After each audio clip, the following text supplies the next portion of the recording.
Helen Hagen was one of the most remarkable people who attended Yale early in the 1900s and went on to a distinguished career. What made this so remarkable at that time is you have a young woman who is African American, who is female, who is coming to Yale University, which at the time was an all-male institution.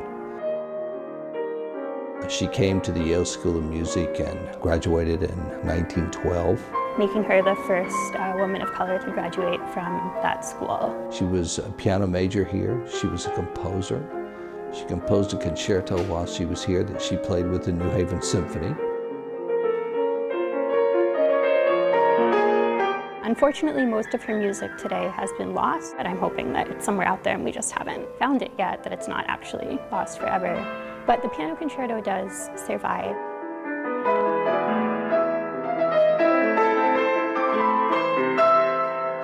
Helen Hagen went quickly and proudly to serve her nation as an entertainer in World War I. She went to France and she played for the African American troops who were stationed in that theater.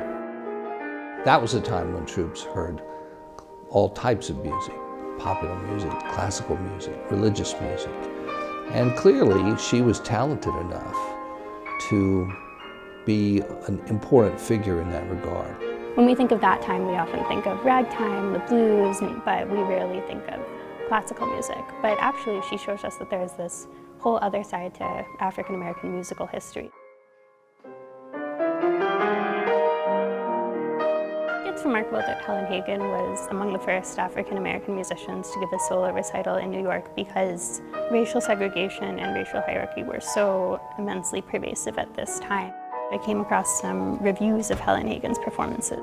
As a whole, the playing of this young artist has many striking and imposing attributes, giving her an individualism which at once grips and fascinates the audience.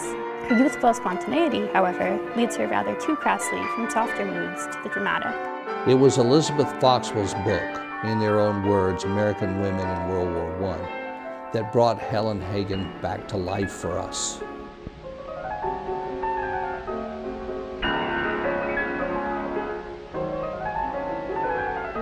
Helen Hagen, for many years, for decades, was buried in an unmarked grave at Evergreen Cemetery in New Haven. She was laid to rest in the family plot, but there was no marker. Elizabeth Foxwell, as a point of personal respect for Helen Hagen, to lead an effort to place an appropriate marker acknowledging the life of this extraordinary individual, give testimony to a life well lived.